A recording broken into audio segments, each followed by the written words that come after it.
Soifo manuel ne fo salulu ai o le whaopoponga o le tautua lau Samoa Entertainment TV mai a pia maana Atamua.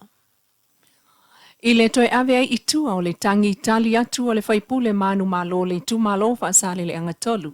Le fionga namulau ulu samile ota whaasanga le sunga papali ili ota eumaspau i le amatanga o le vaiaso. Peitai o le wangia mai le fono tanga le pale mene i le aso. Le tatalo atu ai nei o le whaipule, ia namulau ulu, mo le avane o le taitainga o le poloketi miliona o atina e le malo, e taitai pea e whaipule, e pei o na sawai. Patai, ia mai tau atu, i tulanga o lo iai le tatu polokeki. Polokeki lea o le tasi miliona, le o mai tau atu o le o sutia i le 2 miliona. Mo i whawo, whaftai lo tule mai, i to finga min star. O lea fo e atangia mai e re manino fufuanga alua mamawa le tatu malo. E pau se tau sanga nei tu malo, a mai le tu fatu tuanga. Fata oto a la fua, fata oto finga whawae, i whapenao tau nuwa le miti e finga malo. La fo mai le tu fatu tuanga, i tulanga e pio nei ai, i ta iai e whaipule, komiti e pio nei ai. Awa ni avea ni fatia o tona e tote fesiringi ai ma masalo mia lo matutula ya manino sa nganga le fionga le pare mia tatu ngal lu fatas ta sanga na le tumalo la fo mai tu fatu twang a benano fanga yoi wa la fua wa ni miti to no il prokeki nei na le fata auto va e taula me umma ile tatu matanga luenga tina mai tai fatu nino fa mo mo nei ro to sanga foi le tatu tu malo a fa fonga mai ere yai ani for folanga sa faia ile taimi sa fati no il fenga palot pe no faiatu a mai se va no le la faiatu la for folanga o atu langa le yai le tatu 2 miliona nei o le nganga ya chao e va pena no lofu afu lafu aso mai yai le mamalo tatu tu malo le fenga ton mai fa sa fua le tatu prokeki le nei fa pena o tofu sia tangata uma o le ploketi miliona le mo le atina ino tangata o mo le mawina le ave ia o langolango fai pule o le HRPP e la to te atina e ai o la to itu malo e pe fo en sa no le fai pule tama itai o le itu malo o fale alupo le fionga e au tima le amai tanga venga vele pena uta this is my favorite ministry o vai atu le fionga ministai la ititi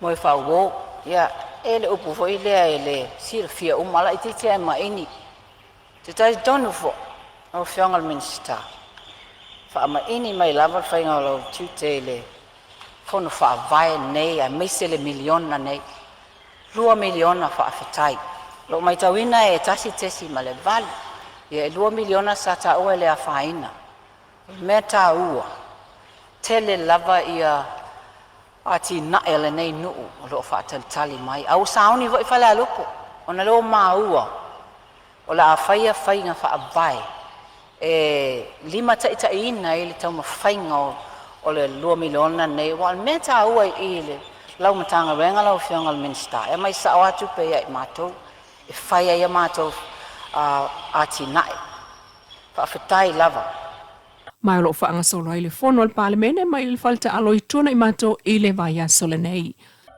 O le tai au nei le ana tau po ina mo le whelua inga al palemene lo na sfurvalu. E toi fo i mai ai komiti o whaipule o le mota. Ua mai a totofi e lato te whaatala noa vaenga SS o le talo le tupe whaatso soa i lona tala whianga iai. O le silia i le piliona mo atina e whaia le tunu, peitai. O lo whaafo e pea le malo i le taimi nei le tupe whaatau.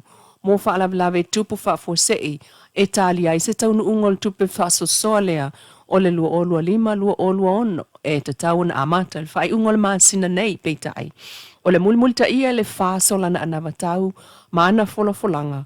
Leisi o vaenga na fasilingi ai le fiongol minista o tupe mulipola analonsa ale mulio e pei ona lato fola i sa valele mo Samoa. Ia, o se tasi na vaenga lo itono le anavatau le whainga malo le nei e pei ona e whailo.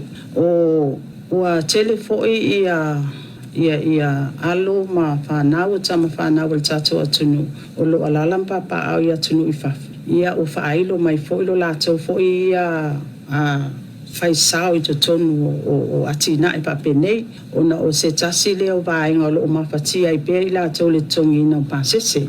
O le vai aso le nei na o mai ai nisi o tātou tama whanau mai atunu I fafa. Ia matu ina mai fo ia lātou se leni. Ia e pei wale mwhai anka fio fitata watunu o ngā ole mana o e whaangai o iloa. Ia sa o toi whaailo ia I siu ngāli lea ia mana ia lea fo I se I tatia mai se I whaiwhailoa I ngā le ofisile mta ngā luenga o tupe. Po le atu ai ngā whaatatia ngā e alu ai le tatou investment donation lea. Ia o lo o whailwhaatal noa ngā mal tatou UTOS. Mantua fo il tatou UTOS o le lava o iai I el tatou instrument lea e mawhai o nā ngā I mai ei teo ngā tupe te tala mo tangata Samoa nei. E mai se foi atunu I papo. Ia o lo o ta mawhai lai whaatatia el tatou ta iala mal whain whaavai lea. Ina ia mawhai o na whaatatia se whaavaalele. O na o leo o mai tau watu. Wale tau fio tatou tangata. Ia I foi na isi tangata o le sap so ta I mai le email. Po a fea I whaatatia. Ai ta iala mwhain whaavai el tatou whai ngā malo. Ai se ia mata o mai e au mai ala tau investment. Aulo o saili ili o lo iel tatou UTOS. Ia manatu o se aso le vai aso fo. E whai ele matou wheloa inga male UTOS. Ia male matou mta ngalwe ngā tupe. Whatatia vaenga ia ai awe iluma le kāpeneta ina ia mwhai fo i ona alu le tūlanga o ta iala mwhain whaavai al whai ngā malo. Le fionga sui palemia o le minista o tupe, muli pola analosa ale molio o.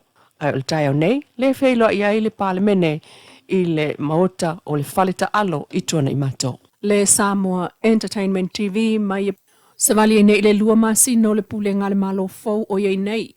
Ma whata atia na whainga whaavai mo le silima tausanga. E au fiai mo le whetu na inga ma toe whaalelea le pule ma le whaatontonu o ngā luenga whaavai taimi I New Zealand ma Ausetalia.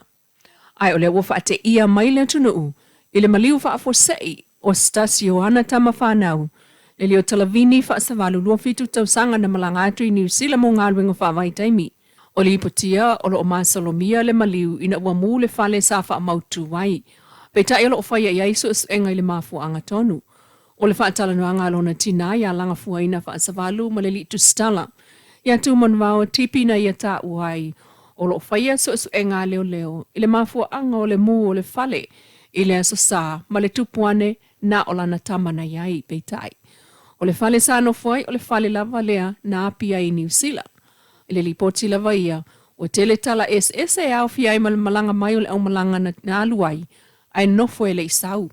O le malanga lea ale au tau apu sa ave ai le atali e whainga aluenga I New Zealand. Moli mawina. E le tina le whainga tau le maftanga mo tusia ma le atali wa le mawai lava se to afi le mu. I le tina ma le ainga whaavau vau.